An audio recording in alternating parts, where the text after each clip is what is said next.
नमस्कार दोस्तों, 14 अप्रैल 2021 के डेली न्यूज़ एनालिसिस में आपका स्वागत है। देखते हैं कौन कौन सी इंपॉर्टेंट न्यूज़ है। सबसे पहली इंपॉर्टेंट न्यूज़, अंबेडकर जयंती। आज है अंबेडकर जयंती, हमारे बाबा साहब को याद करने का दिन है आज। भीमराव रामजी अंबेडकर जी की बात की जाए तो he is the chief architect of Indian constitution. आपको पता है कि हमारे भारतीय संविधान को बनाने के लिए जो ड्राफ्टिंग कमेटी बनी थी उसके चेयरमैन थे बाबा साहब। इन्होंने रिच ट्रेडिशंस को वॉइस दी, डिफरेंट फेथ्स और बिलीफ को इक्विटेबल प्रकार का ट्रीटमेंट देने के लिए इन्होंने एक, आप कह सकते हैं, रेवोल्यूशन सा लड़ा इंडिया में। अंबेडकर जयंती को हर साल 14 अप्रैल के दिन मनाया जाता है उनके आइडियाज को याद करने के लिए। इसको भीम जयंती भी कहा जाता है। इसको इंडिया में इक्वलिटी डे भी कुछ लोग बुलाते हैं। 14 अप्रैल 1891 1891 को मोहो नाम की जगह पे मध्य प्रदेश में बाबा साहब का जन्म दिया था। बाद में इस पर्टिकुलर टाउन का नाम डॉक्टर अंबेडकर नगर डाल दिया गया है इनको ऑनर करने के लिए। अंबेडकर साहब महार कम्युनिटी को बिलोंग करते थे, जो कि एक दलित कम्युनिटी की सब कास्ट है। इनको अनटचेबल के प्रकार ट्रीट किया जाता था और इन्होंने इस सोशल डिस्क्रिमिनेशन के अगेंस्ट एक बहुत लंबी जंग लड़ी है। इनके कैरियर का एक बहुत इंपॉर्टेंट पॉइंट आया 1932 में, जब इन्होंने पूना पैक्ट साइन किया मदन मोहन मालवीय जी के साथ। और उसके बाद डिप्रेस्ड क्लासेस को इंक्रीज रिजर्वेशन मिला था 71 सीट से बढ़ा के। सेंट्रल, आप कह सकते हो, लेजिस्लेटिव काउंसिल में इनकी जो नंबर ऑफ सीट्स रिजर्व थी वो 148 कर दी गई। एक्चुअली में कम्युनल अवार्ड के थ्रू जिस हिसाब से अंग्रेजों ने इंडिया को बांटने की कोशिश की, महात्मा गांधी जी येरावाड़ा जेल में अनशन पे बैठ गए और बाद में मदन मोहन मालवीय जी और बाकी लीडर्स ने कहीं ना कहीं अंबेडकर साहब के ऊपर प्रेशर डाला। और अंबेडकर साहब ने जब ये देखा कि हाँ भाई, डिप्रेस क्लासेस को प्रॉपर रिप्रेजेंटेशन मिल रहा है, तो इन्होंने अपनी सेपरेट इलेक्टोरेट की डिमांड को छोड़ दिया। 1990 में अंबेडकर साहब को भारत रत्न से नवाजा गया। इनकी पोर्ट्रेट, इनकी picture central hall of parliament में टंगी है। 1990 से इसको अनवील किया गया है। 14 अप्रैल 1990 से लेके 14 अप्रैल 1991 के टाइम को ईयर ऑफ सोशल जस्टिस बुलाया गया। 2015 में गवर्नमेंट ऑफ इंडिया ने 10 रुपये के कॉइन्स और 125 10 रुपये के और 125 रुपये के कॉइन्स इशू किए उनकी 125th बर्थ एनिवर्सरी को सेलिब्रेट करने के लिए। यूनाइटेड नेशंस ने भी अंबेडकर जयंती को सेलिब्रेट किया 3 कंसेक्यूटिव सालों में, 2016 में, 2017 में, 2018 में। 2020 में कनाडा ने अंबेडकर बर्थडे मनाया as doctor BR Ambedkar day of equality. और 2021 में गवर्नमेंट ऑफ ब्रिटिश कोलंबिया ने डिसाइड किया कि उनके बर्थडे को as doctor BR Ambedkar equality day मनाया जाएगा। देखिए, अगर आप ध्यान से देखो तो 2015, 2016, 17, 18, 2020, 2021 इन सालों में बहुत कुछ किया गया है बाबा साहब को याद करने के लिए। जो रूलिंग गवर्नमेंट होती है ना, अगर बाहर का देश बाबा साहब को या हमारे देश की किसी प्रोमिनेंट पर्सनालिटी को याद करने के लिए कोई फंक्शन अरेंज कर रहा है, तो कहीं ना कहीं हमारी जो सरकार होती है उसका उसमें एक मेजर रोल होता है। जिस हद तक हमारी सरकार, जैसे कि अब सेंट्रल हॉल ऑफ पार्लियामेंट में बाबा साहब की पिक्चर टंगी, इनको भारत रत्न का अवार्ड दिया गया। नो डाउट इनके अचीवमेंट्स बहुत बड़े थे, बट हमारे देश में अचीवमेंट से ज्यादा इस बात पे ध्यान दिया जाता है कि सेंट्रल गवर्नमेंट किस हद तक, आप कह सकते हो, कि एक इंडिविजुअल को याद करना चाहती है। समझ गए? अगर आप बाबा साहब के बारे में जानना चाहते हैं तो आप मेरे स्पेक्ट्रम मॉडर्न हिस्ट्री की सीरीज को देखिए, और वहां पे मैंने बाबा साहब की पूरी हिस्ट्री को समझा रखा है। एनसीईआरटी में मैंने बाबा साहब की हिस्ट्री समझा रखा है, उनके चाइल्डहुड के इवेंट्स कि किस प्रकार से उनको ट्रेन में नहीं बैठने दिया गया, किस प्रकार से टांगे वाले उन्होंने नहीं बैठने दिया गया, लेकिन फिर भी उन्होंने सारे सोसाइटल डिस्क्रिमिनेशन के अगेंस्ट एक लड़ाई लड़ी। और कहीं ना कहीं आज़ाद भारत में एक इक्विटेबल इंडिया बनाने के लिए उन्होंने एक बहुत अच्छे कॉन्स्टिट्यूशन की स्थापना करी। तो ये सब चीज़ें कहीं ना कहीं, और सबसे खास बात दोस्तों ये है कि दुनिया भर में आपको कूप्स देखने को मिलेंगे, कॉन्स्टिट्यूशंस बनते बदलते देखने को मिलेगी, लेकिन एक भारत का संविधान ऐसा है जो आज भी टिका हुआ है। तो कहीं ना कहीं भारत संविधान के अंदर एक क्वालिटी थी, और उसके लिए कहीं ना कहीं बाबा साहब अंबेडकर जी को एक मेजर क्रेडिट जाता है। कॉन्स्टिट्यूशनल असेंबली की डिबेट्स में ज़्यादातर सवालों के जवाब भी बाबा साहब अंबेडकर जी ने ही दिए थे। अगर आपने पॉलिटिक वीडियो ठीक से देखी होंगी तो आपने इन चीज़ों को मैंने पढ़ाते वक्त पॉइंट आउट किया है। जनरल स्टडीज पेपर 4 में human values, lessons from the lifes and teachings of great leaders, reformers and administrators में, और जनरल स्टडीज पेपर 1 में फ्रीडम स्ट्रगल में ये न्यूज़ आपको काम आएगी। आगे बढ़ने से पहले वीडियो पर लाइक का बटन, अगर अब तक आपने इस वीडियो को शेयर नहीं किया, चैनल को शेयर और सब्सक्राइब नहीं किया है, कर दीजिए। ज्वाइन बटन दबा के हेल्प कर सकते हैं। इंस्टाग्राम पे फॉलो कर लें, अलग अलग प्रकार से आपसे कनेक्ट करने की कोशिश करूंगा। टेलीग्राम ग्रुप ज्वाइन कर लीजिए इस पर्टिकुलर लेक्चर की PDF के लिए, मेरे लेक्चर्स की नोटिफिकेशन के लिए। तो centre fast tracks approval for more vaccine candidate. Vaccine approval policy में चेंजेस आ रहे हैं। अब चूंकि देश में इतनी ज़्यादा इमरजेंसी चल रही है, कोरोना के केसेस इतने ज़्यादा फैल रहे हैं, तो सरकार ने डिसाइड किया कि भाई हम फास्ट ट्रैक अप्रूवल देंगे कोविड-19 की वैक्सीन को।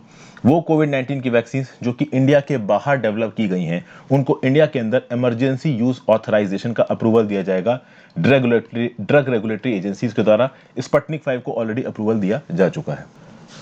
बाहर की वैक्सीन को अप्रूवल दिया जाएगा, ये रिकमेंडेशन किसने दी है? ये रिकमेंडेशन दी है national expert group on vaccine administration for कोविड-19 नेजवैक ने।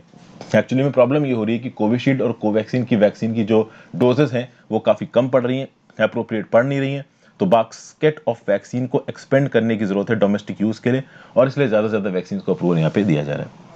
ये जो वैक्सीन हैं they will be eligible for a fast track approval.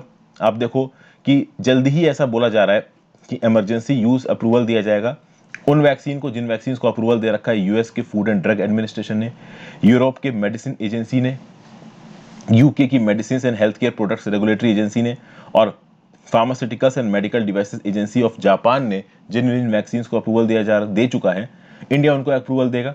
साथ साथ वो वैक्सीन जिनको WHO इमरजेंसी यूज के लिए ऑथराइज कर चुका है उसको भी इंडिया अप्रूवल देगा। तो यूएस का food and drug administration FDA, European medicine agency EMA, UK medicine and health care products regulatory agency MHRA and pharmaceuticals and medical device agency PMDA of Japan, इन्होंने जिसको अप्रूवल दिया, और WHO ने जिन vaccine को approval दिया उनको India में emergency use authorisation दिया जा सकता है, और इनकी ब्रिजिंग ट्रायल्स को मास वैक्सीनेशंस के पैरेलल कंडक्ट कराया जाएगा। इसके रिस्पेक्ट में अगर आप लोकल क्लिनिकल ट्रायल्स और ब्रिजिंग ट्रायल्स के बीच के फर्क को देखना चाहते हो तो आज के एडिटोरियल को देखो जाके। लोकल क्लिनिकल ट्रायल्स में प्रॉपर ट्रायल होते हैं, first phase, second phase, third phase.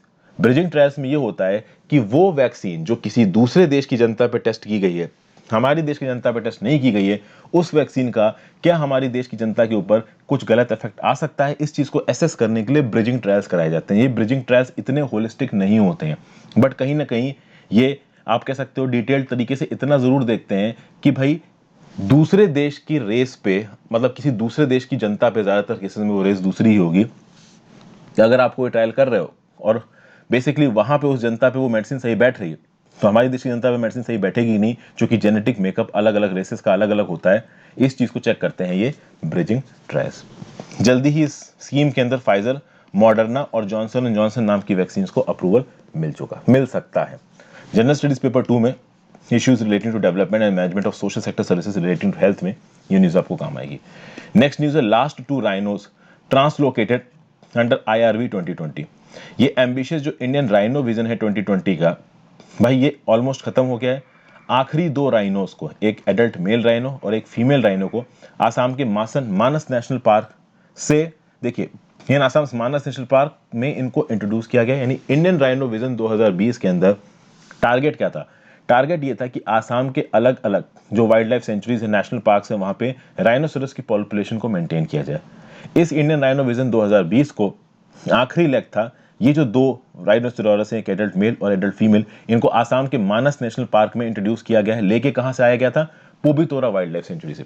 Pobitora wild life sanctuary भी आसाम में ही है, आसाम के मानस नेशनल पार्क से 185 किलोमीटर ईस्ट में।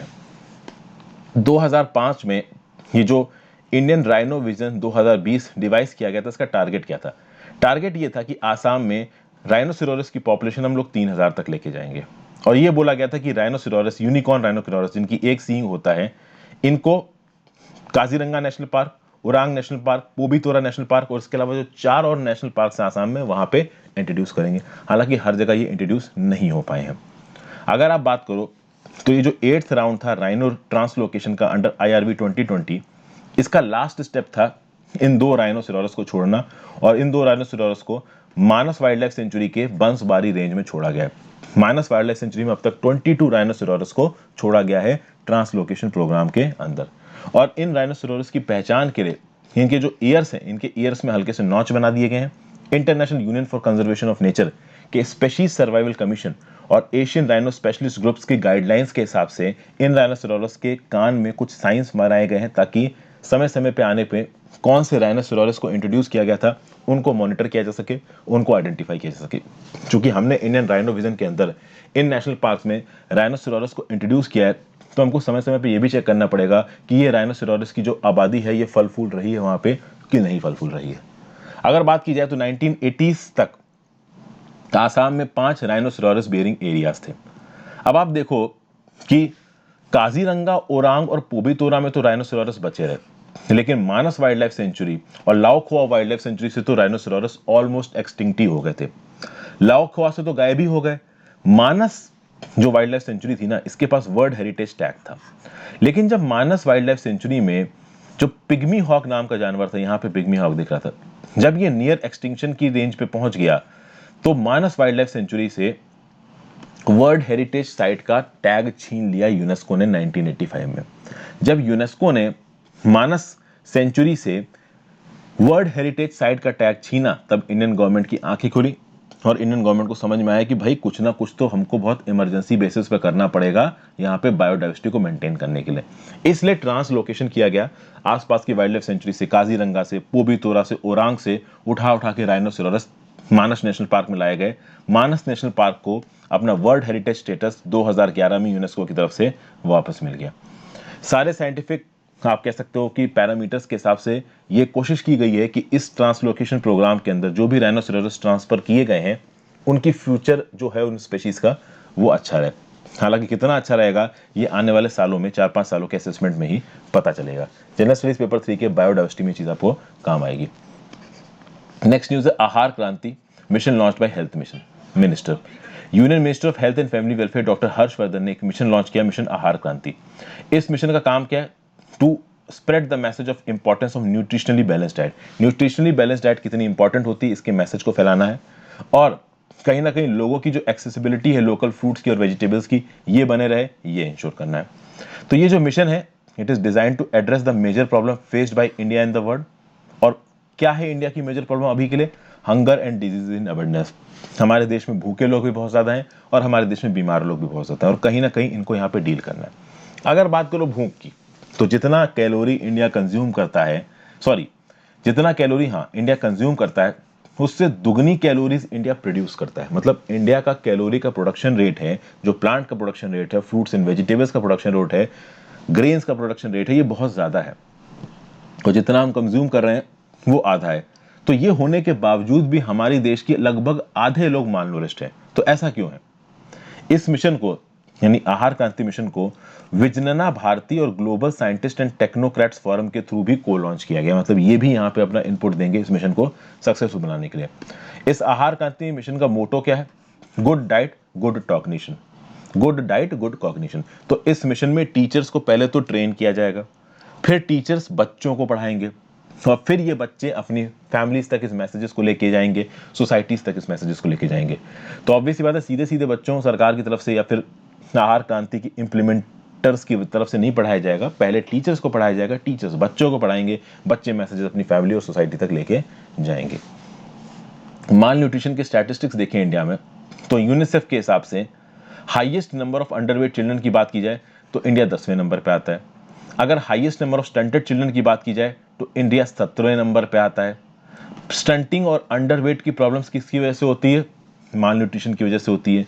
माल न्यूट्रिशन एक मेजर कंट्रीब्यूटिंग फैक्टर है towards 1/3 child deaths in the country. एक recent national family health survey हुआ है जिसने बताया कि percentage of stunted children in 2015-16 was 38.4%। Percentage of wasted children कितना था? 21%। वेस्टिंग कहां कहां पे प्रेवलेंट है? गोवा, पंजाब, कर्नाटका, सिक्किम, महाराष्ट्र। अब आप बोलोगे कि स्टंटिंग और वेस्टिंग का मतलब क्या होता है? तो आपकी एज के हिसाब से अगर आपकी हाइट नहीं बढ़ी तो आप उसको बोलोगे स्टंटिंग, और आपकी हाइट के हिसाब से अगर आपका वजन नहीं है तो आप उसको बोलोगे वेस्टिंग। इंडिया में आधे से ज्यादा चिल्ड्रन एनीमिक है, मतलब उनके अंदर आयरन की कमी है उनके खून में। 23% वुमेन्स इंडिया की मालनूरिश्ड हैं और 20% मेन इंडिया के मालनूरिश्ड हैं। ये कुछ आप कह सकते हो यूनिसेफ का स्टैटिस्टिक्स है इंडिया की हेल्थ पैरामीटर्स को लेके।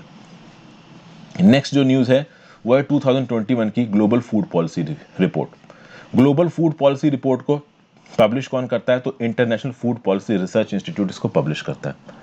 इस साल इंस्टीट्यूट ने जो रिपोर्ट पब्लिश की है उसकी थीम है ट्रांसफॉर्मिंग फूड सिस्टम्स आफ्टर कोविड-19। क्या इसकी की फाइंडिंग्स है? इसने ये बोला है कि जो लॉकडाउन इंपोज हुआ कोविड-19 के क्राइसिस के चलते, उसके चक्कर में स्कूल्स बंद हो गए, डे केयर सेंटर्स बंद हो गए। अब हुआ ये कि जब स्कूल और डे केयर सेंटर बंद हो गए तो availability of nutritious perishable food products भी कम हो गई। देखिए बात यहाँ पे ये है कोविड-19 के लॉकडाउन के चलते सप्लाई चेन टूट गई। सप्लाई चेन टूटने के चलते होर्डिंग की जो एक्टिविटीज थी वो बहुत ज्यादा बढ़ने लगी, ठीक है ना। दाम इन्फ्लेट होने लगे मार्केट में। प्लस प्रॉब्लम ये थी कि बहुत सारे सप्लाई चेन की टूटने से जब चीजों के दाम बढ़े, फूड प्रोडक्ट्स के दाम बढ़े, फूड प्रोडक्ट्स में इन्फ्लेशन देखने को मिला भी है। तो जो बहुत सारे हाउस होल्ड्स थे ना, उन्होंने फ्रूट्स और वेजिटेबल्स खाना छोड़ के स्टेपल फूड्स खाना शुरू कर दिया, क्योंकि फ्रूट्स और वेजिटेबल्स यहाँ पे महंगे हो गए थे। प्लस आप देखोगे कि स्कूल बंद होने के चलते जो बच्चे स्कूल में जाते थे और मिड डे प्रोग्राम के अंदर खाना खाते थे, उनका खाना ही बंद हो गया। अगर आप बात करो जो मिड डे मील प्रोग्राम है, ये इंडिया के 80% प्राइमरी स्कूल एज चिल्ड्रन को कवर करता है, और इन सब चिल्ड्रन पे कहीं ना कहीं कोविड-19 के लॉकडाउन के चलते इफेक्ट आया है। क्योंकि ये बच्चे जब स्कूल में जाते थे तो भाई होम कुक्ड हॉट मील खाते थे, अब ये मील मिलना इनको बंद हो गया। उसके चलते वो लड़कियां जो सिर्फ खाना खाने के लिए, वो बच्चे जो सिर्फ खाना खाने के लिए स्कूल चले जाते थे, उनको खाना तक मिलना बंद हो गया, जिसका एक बड़ा इंपैक्ट पड़ा है गर्ल्स पे और डिसएडवांटेज पॉपुलेशन की तरफ। 50% हाउस होल्ड्स ने ये रिपोर्ट किया है कि इस कोरोना के लॉकडाउन में, जो कि 2020 में लगा था, उस साल वुमेन्स ज्यादा समय फायरवुड को फेच करने में और वाटर को फेच करने में लगा रही थी। यानी 2019 में जितना समय घर की बच्चियों ने और वुमेन ने फायरवुड और पानी को लाने में लगाया, उससे ज्यादा समय 2020 में उनका इसमें लगा। क्योंकि 2020 में स्कूल तो गए नहीं, घर पे ही थे, तो घर के काम करते रह गए और खाना भी ढंग से नहीं मिला। पहले स्कूल जाते थे तो कम से कम एक समय का खाना तो पेट भर के मिलता था, अब वो भी नहीं मिला। फिर ये रिपोर्ट इंडिया के रिस्पेक्ट में क्या बोलती है? इंडिया के रिस्पेक्ट में ये रिपोर्ट थोड़ी बहुत इंडिया की तारीफ करती है। ये बोलती है कि इंडिया के माइग्रेंट वर्कर्स को सोशल प्रोग्राम्स में ज्यादा इम्बाइब किया जा रहा है। बिल्कुल, आप देखिए यूनिवर्सल पब्लिक डिस्ट्रीब्यूशन सिस्टम की स्कीम लेके आ रहे हैं। अब state wise PDS card issue नहीं होंगे, आपको एक ही पीडीएस कार्ड इशू होगा और वो पूरे देश में चलेगा। तो आप यूपी के हो बट महाराष्ट्र में आके काम कर रहे हो, तो महाराष्ट्र की फेयर प्राइस शॉप से भी आप अनाज सस्ते रेट पे ले सकते हो, जो कि एक बहुत अच्छी चीज है। फिर ये रिपोर्ट ये बोलती है कि इंडिया में 80 मिलियन हेक्टेयर्स यानी 8 करोड़ हेक्टेयर्स ऑफ लैंड को कॉमन डिक्लेयर किया गया। कॉमन मतलब वो फॉरेस्ट, वो वाटर बॉडी, वो पास्चर्स जिनको सब लोग इस्तेमाल करते हैं, वो प्राइवेट ओनरशिप में नहीं है। और ये जो कॉमन जगहें हैं, ये 35 करोड़ लोगों को लाइवलीहुड का सोर्स देती हैं इंडिया के अंदर। इनके फॉरेस्ट प्रोडक्ट्स और फॉडर के ऊपर 35 करोड़ लोग डिपेंडेंट हैं। फिर इस रिपोर्ट की फाइंडिंग्स अगर आप देखो तो लगभग 9.5 करोड़ लोग दुनिया में एक्सट्रीम पॉवर्टी में रहते हैं, जिसमें ज्यादातर लोग अफ्रीका में। ये एक्सट्रीम पॉवर्टी की बात हो रही है, मतलब जबरदस्त गरीबी। फिर ये बोला जा रहा है कि पैंडेमिक से पहले जितने लोग गरीब थे, पैंडेमिक के बाद 150 मिलियन और बहुत ज्यादा गरीब होने वाले हैं। मतलब 15 करोड़ लोग और ज्यादा एक्सट्रीम गरीबी में जाने वाले हैं। दुनिया भर में जितनी भी नौकरियां हैं उसमें 39% नौकरियां वुमेन के पास हैं। लेकिन जब पैंडेमिक के चलते लॉकडाउन लगा और उसकी वजह से जो जॉब्स का नुकसान हुआ, 54% of the job losses women ने झेली। मतलब मेन से ज्यादा जॉब लॉसेस किसने झेली है? वुमेन्स ने यहाँ पे झेली है। जनरल स्टडीज पेपर 2 में issues relating to poverty and hunger और इंपॉर्टेंट इंटरनेशनल इंस्टीट्यूशंस में ये चीज आपको काम आएगी। अगर आप बात करो इंपॉर्टेंट इंटरनेशनल इंस्टीट्यूशंस, तो यहाँ पे international food policy research institute के बारे में बात कर रहा हूँ। एक बात जरूर याद रखिएगा, ग्लोबल फूड पॉलिसी रिपोर्ट अगर आपसे पूछे कौन इशू करता है, तो Indian food policy research institute issue करता है। अब तो ये खैर यूपीएससी के स्टैंडर्ड्स के हिसाब से एक बहुत ही हलवा सवाल है, बट यूपीएससी हर साल 10 या 12 हलवा सवाल पूछता ही है। तो कहीं ना कहीं इस प्रकार के सवालों को आपको 100% एक्यूरेसी से अटेम्प्ट करना है। यहाँ पे जो मैंने स्टैटिस्टिक्स दिए हैं, उन स्टैटिस्टिक्स को अपने नोट्स में आप इनकॉर्पोरेट कर सकते हो। आप किसी भी एसए के एग्जाम में या फिर जनरल स्टडीज पेपर 2 के क्वेश्चन में issues related to poverty and hunger में इस इंफॉर्मेशन को कोट कर सकते हो। Next news, US to withdraw troops from Afghanistan by 11 सितंबर। यूएस ने पहले तो प्रॉमिस किया था कि 1 मई तक वो लोग ट्रूप्स को विड्रॉ कर लेंगे अफगानिस्तान से, लेकिन अब ये बोला है कि जो ट्रूप विड्रॉवल का प्रोसेस है ये 11 सितंबर तक खत्म हो जाएगा। एक सीनियर यूएस एडमिनिस्ट्रेशन के ऑफिशियल ने बोला था। अभी के लिए अफगानिस्तान में यूएस के 2500 से 3500 ट्रूप्स हैं। यूएस और उसके नाटो अलाइज ने तालिबान के साथ एक डील साइन की थी फरवरी 2020 में। उस समय पे यूएस के राष्ट्रपति थे डोनाल्ड ट्रंप, और उस समय पे तालिबान के ऊपर कुछ कंडीशंस यहाँ पे इंपोज की यूएस ने बोला कि अगर आप वायलेंस नहीं करेंगे, वायलेंस बंद कर देते हैं, तो हम आपका ये जो अफगानिस्तान है इसको छोड़ के चले जाएंगे। लेकिन उसके बाद भी आप देखो कि तालिबान ने लगातार सिविलियंस के ऊपर और अफगानिस्तान की सिक्योरिटी फोर्सेस के ऊपर अटैक किया है। तालिबान का सिंगल पॉइंट एजेंडा रहा है वायलेंस। तो तालिबान यहाँ पे शायद इस बात को जान गया है कि वायलेंस ही उनका सबसे बड़ा हथियार है, और यूएस किसी भी हाल में तालिबान और अफगानिस्तान की इंटरनल इम्ब्रोग्लियो को छोड़ के निकलना चाहता है। यूएस को यह बात की चिंता जरूर है कि एक बार वो अगर अफगानिस्तान को छोड़ के निकल जाता है तो अलकायदा जैसे ग्रुप्स ना उठ पाए। देखिए अलकायदा ग्रुप के हमेशा अगेंस्ट बोलेगा यूएसए, क्योंकि 9/11 जो अटैक्स हुए थे यूएसए में उसको कंडक्ट कराने में अलकायदा का हाथ था। अलकायदा का ही लीडर था आपका उसामा बिन लादेन। तो यहाँ पे तालिबान को स्ट्रेट फॉरवर्ड टर्म्स में यूएस ने बोला है कि हम यहाँ से पुल बैक कर रहे हैं, तब तक आप अगर हमारी फोर्सेस के ऊपर या हमारी अलाइड फोर्सेस के ऊपर किसी भी प्रकार से अटैक करोगे तो हम बहुत तगड़ा जवाब देंगे, बहुत हार्डली वापस आएंगे और फिर हो सकता है हम छोड़ के जाएं भी ना। अब ऑब्वियस सी बात है यहाँ पे अलकायदा और अगर आप बात करो तालिबान की, तो तालिबान को समझ में आ गया कि यूएस की फोर्सेस को यहाँ पे निकल जाने दो, एक बार ये निकल गए तो अफगानिस्तान उनका ही है। तो कुल मिला के ऑब्वियस ही बात है यूएस को ये डर लगता है कि इनके निकलने के बाद अलकायदा फिर से कहीं डोमिनेंट ना हो पाए, तो तालिबान के ऊपर रिस्पॉन्सिबिलिटी छोड़ के जा रहा है यूएसए कि भाई अलकायदा फिर से अफगानिस्तान में रिज्यूम नहीं होना चाहिए। ये तो वही बात हो गई कि आप बिल्ली को बोल रहे हो कि दूध मत पीना। ऑब्वियस ही बात है एक बार यूएस वहां से निकलेगा तो तालिबान के साथ साथ अलकायदा भी अफगानिस्तान में ग्रो ही करेगा। तालिबान क्या है? तो तालिबान एक सुन्नी फंडामेंटलिस्ट ऑर्गेनाइजेशन है। कुछ लोगों को लगता था कि तालिबान एक कंट्री है। तालिबान एक कंट्री नहीं है, ये एक फंडामेंटलिस्ट ऑर्गेनाइजेशन है जो कि अफगान पॉलिटिक्स में बहुत लंबे समय से डोमिनेंट है। कहीं ना कहीं अफगानिस्तान की जो इलेक्टेड गवर्नमेंट है उसके अगेंस्ट इंसर्जेंसी कर रहा है ये तालिबान। एक प्रकार का सिविल वॉर सा छेड़ रखा है तालिबान ने अफगानिस्तान के अंदर। 1996 से लेकर 2001 के टाइम पीरियड में ऑलमोस्ट 75% इलाका अफगानिस्तान का तालिबान के अंदर था और तालिबान इसको शरिया और इस्लामिक लॉ के हिसाब से चलाता था। और इस्लामिक लॉ काफ़ी स्ट्रिक्ट होता है, इसमें democracy, women rights, human rights, इस प्रकार की चीज़ों के लिए कोई भी जगह नहीं होती है। तो पर्टिकुलरली इस पीरियड में 1996 से लेकर 2001 के टाइम पीरियड में अफगानिस्तान में बहुत से ह्यूमन राइट्स एब्यूजेस हुए, वुमेन्स को टारगेट किया गया। अभी के लिए जो तालिबान के हेड हैं वो है Hibatullah Akhundzada. Mullah Omar is the founder of Taliban. Mullah Omar की मृत्यु हो गई 2013 में। तालिबान अपने आप को इस्लामिक एमिरेट ऑफ अफगानिस्तान भी बोलता है। तालिबान का जो मतलब होता है पाश्तो में वो होता है स्टूडेंट्स। तो अब कुल मिला के यहाँ पे तालिबान के साथ डीलिंग करने की कोशिश कर रही है यूएसए और बाकी सरकारें, बट तालिबान एक फंडामेंटल इस्लामिक ऑर्गेनाइजेशन है और फंडामेंटल इस्लामिक ऑर्गेनाइजेशन कभी भी ट्रू सेंस में डेमोक्रेसी नहीं बन सकता है। तो देखते हैं कि यूएस की फोर्सेस एक बार अगर अफगानिस्तान से निकल जाती हैं फिर क्या होता है। अभी के लिए 75% इलाका तो अफगानिस्तान का तालिबान के हाथ में नहीं है, फिर भी आप कह सकते हो कि अफगानिस्तान का जितना भी रूरल इलाका है वहां पे अभी भी तालिबान घुस के बहुत स्ट्रांग तरीके से बैठा है, उसको निकालना काफी मुश्किल है।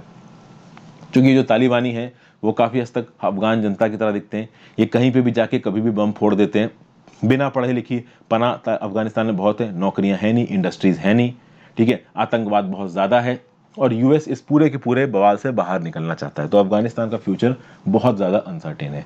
जनरल स्टडीज पेपर 2 में इंटरनेशनल रिलेशंस में न्यूज आपको काम आई। Thank you for watching, have a great day.